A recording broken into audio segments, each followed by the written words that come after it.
Hi Bold Bakers, I am very excited to be able to finally tell you that I'm releasing a brand new video series called Bold Baking Basics.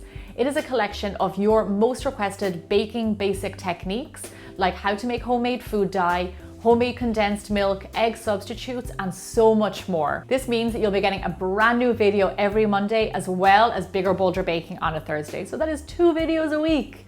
I'm really excited, and I want to get started today by showing you the very first one. Now more than ever, we want to know what's going into our food, so what better way than to make it yourself?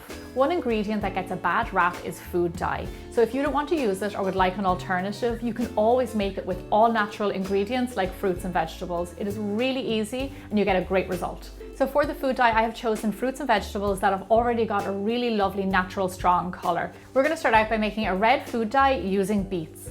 Into a food processor, we're going to add in our cooked beets. Now you can use canned cooked or you can cook it off yourself.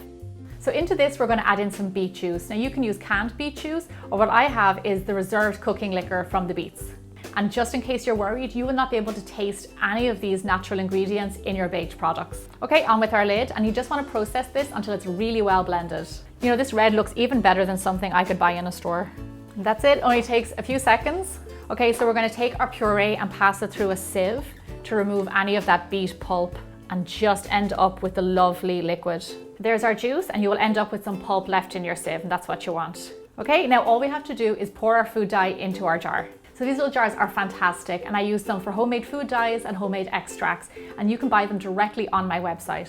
Fill it up all the way to the top, on with your lid, and look at that. All natural, beautiful homemade food dye, and so easy. Now we're going to move on to our next color.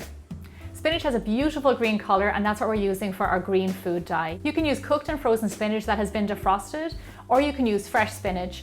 All you have to do is, in a big pot, cook it down with a little bit of water until it wilts, and then take it off the heat. And you want to make sure that you reserve that cooking liquid. So when it's nice and cold, put it into your food processor with the liquid. And as always, the written recipes can be found on my website. Okay, on with our lid, and then just blitz it until it's nice and blended. You want to do this for around 2 minutes or so because you really want to break down that spinach and get the lovely color. Okay, looking good. And then just like before, pass it through a sieve to remove any of the spinach pulp and just keep the lovely colored liquid. And then with your spinach juice, fill your jar all the way to the top.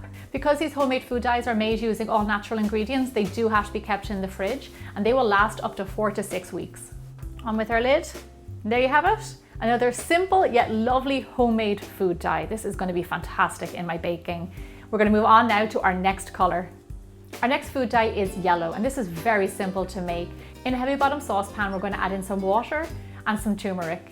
Then give it a little whisk and let it simmer. Then we're going to take it off the heat, let it cool down, and then pour it into our jar. Now, just like the other flavors, remember you're not going to be able to taste this. You use such small amounts, and turmeric actually doesn't have much flavor. It's all about the color. On with your lid nice and tight. And there is your all natural homemade food dye. I mean, it's incredible. Who even knew you could make your own homemade food dye? Now we're going to move on to our last color.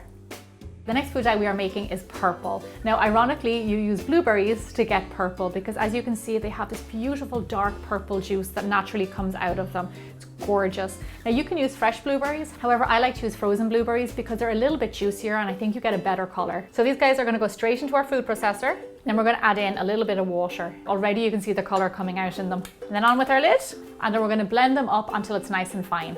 So you'll notice that these food dyes aren't as concentrated as store-bought, but they do still have a really strong color. You might need to add a little bit more into your recipes, but they make a great addition to something kind of thin like frostings, coloring, icings, even batters. That color is looking great. Now, just like the others, we are going to pass it through the sieve and remove any of that pulp and keep all of the lovely juice. For homemade food dyes, you can use any fruits or vegetables that have a really strong color. You don't have to be necessarily what I used. Into our jar and fill it all the way up to the top. On with your lid nice and tight. And that's it. That's how easy it is to make your own all natural homemade food dyes. Just look at these beautiful colors. For lots more bold baking basics just like this one, make sure you check out my other videos.